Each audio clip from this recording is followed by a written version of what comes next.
ଶେଷ ଶ୍ରାବଣର ବାସ୍ନା। ଗୋଟିଏ ନିଛାଟିଆ ସ୍ଥାନରେ ଥିବା ଶାଳଗଛ ମୂଳରେ ମୁହଁ ପୋତି ବସିଥାଏ ଗୋଟିଏ ଯୁବକ। ଯେଉଁ ଗଛ ଉପରେ ବସି ବସା ବାନ୍ଧିଥାଏ ଗୋଟିଏ କପୋତ, ଯାହାର ସଙ୍ଗିନୀ ଗୋଟିଏ ଅଦିନିଆ ଝଡ଼ ବର୍ଷାରେ ପ୍ରାଣ ହରାଇଥିଲେ। ସେ ତା'ର ପ୍ରେମିକାକୁ ହରାଇ ଯେମିତି କଷ୍ଟରେ ସେ ଦିନ କାଟୁଛି, ତାହା ଶାଳ ଗଛକୁ ବେଶ୍ ଭଲ ଭାବରେ ଜଣା। ଦିନ ଥିଲା, କପୋତ କପୋତୀଙ୍କ ରାଗ ରୁଷା ରଡ଼ି ବୋବାଳି ଆଉ ଏ ଡାଳରୁ ସେ ଡାଳକୁ ଉଡ଼ି ଉଡ଼ି ଖେଳୁଥିଲେ।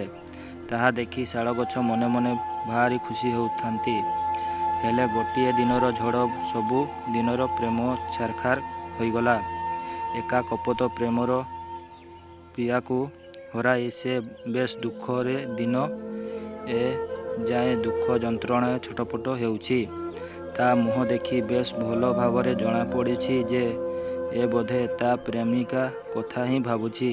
କପୋତକୁ ସେହି ଯୁବକର ଯନ୍ତ୍ରଣା ସହି ହେଉ ନଥାଏ। ଗଛରେ ବସି ସେ ସେହି ଯୁବକର ହାବଭାବ ଓ ଯନ୍ତ୍ରଣାଭରା ହୃଦୟରୁ ଝରି ଆସୁଥିବା ସେହି ଧାର ଧାର ଲୁହ ଦେଖୁଥାଏ।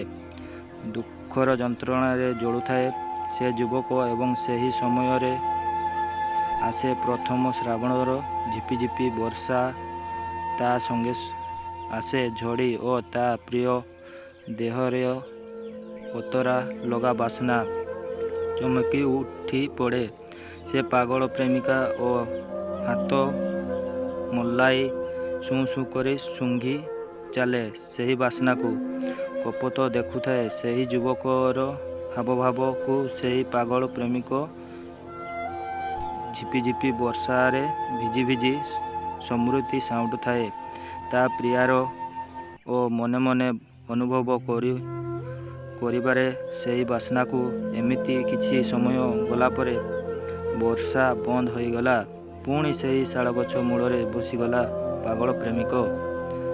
ଏତେ ଭିତରେ ବୁଝିସାରିଥିଲା କପୋତ ସେହି ଯୁବକର ମନ କଥା ଜମି। ସେ ଡେରି ନ କରି ଯଥାଶୀଘ୍ର ଉଡ଼ି ଆସି ବସିଲା ସେ ପାଗଳ ପ୍ରେମୀ ସାମ୍ନାରେ ଥିବା ଛୋଟ ପଥର ଉପରେ।